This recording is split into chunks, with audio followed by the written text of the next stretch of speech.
Now let's talk about a guy who is potentially the second greatest head coach in Giants history. Is that probably safe to say?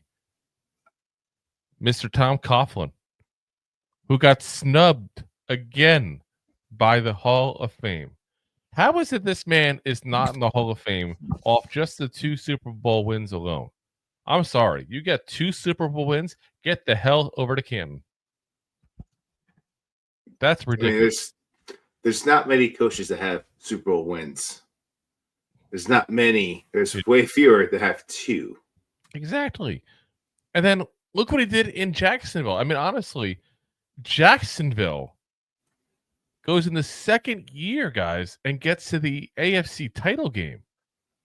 Like that in itself. And now look what Jacksonville has done otherwise.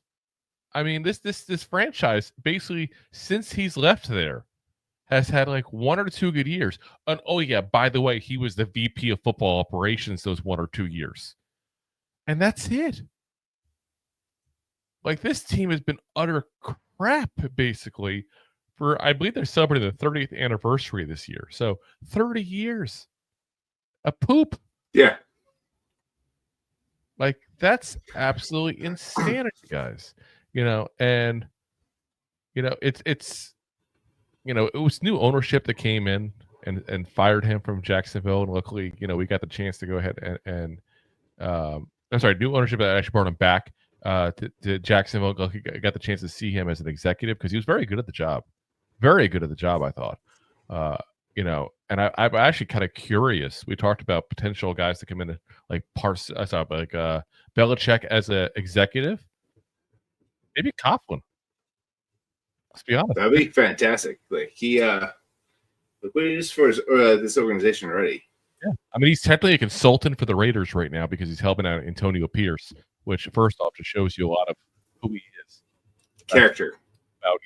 Actually trying to help out one of his his previous players there from the Giants days, and actually helped bring in people as well that he knew, like Marvin Lewis, people that helped him out as well. So again, speaks a lot to who he is, and the fact that he's not in the Hall of Fame, a guy who brought a second year in existence to the AFC Championship game, brings the Giants 2 Super Bowl championships, goes ahead and goes back to the original team we worked with as an executive and gets them back again into the playoffs and into being a good team. With Blake Bortles as a QB, by the way, which is like, you need like, yeah, that goes all when you do it with Blake Bortles as your QB. That's goddamn ridiculous. If that man's not a Hall of Famer, I don't know who is. Like, seriously.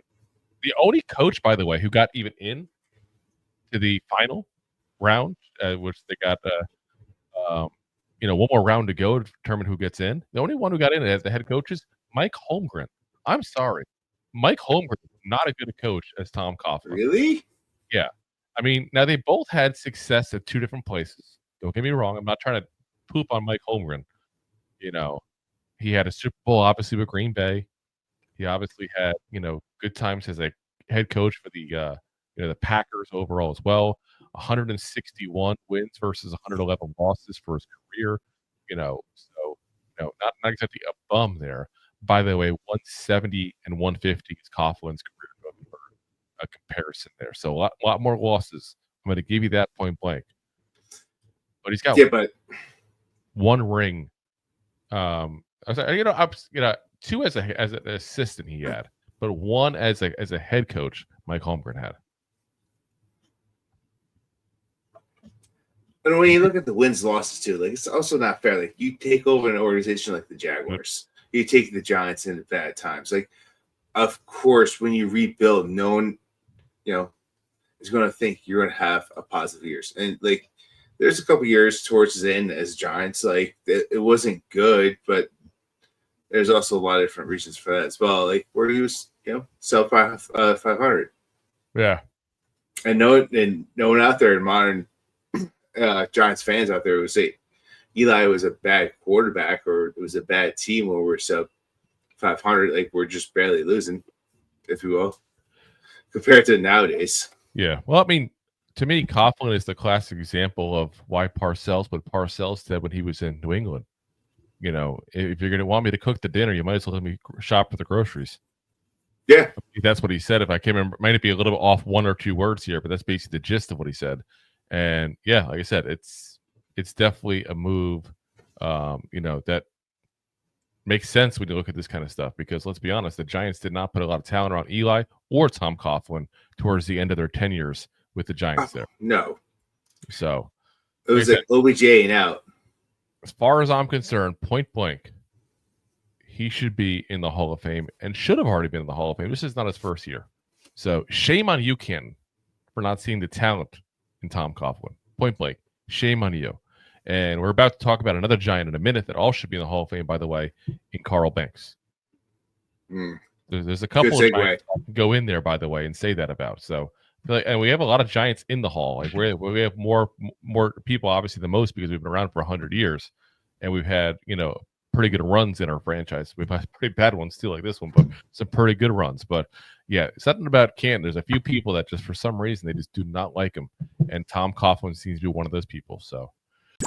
If you like that clip, then you will love the full episodes too. Find us on your favorite podcast app and look for us on all your favorite social media platforms. Thanks so much. Please, I'm begging you. Please subscribe.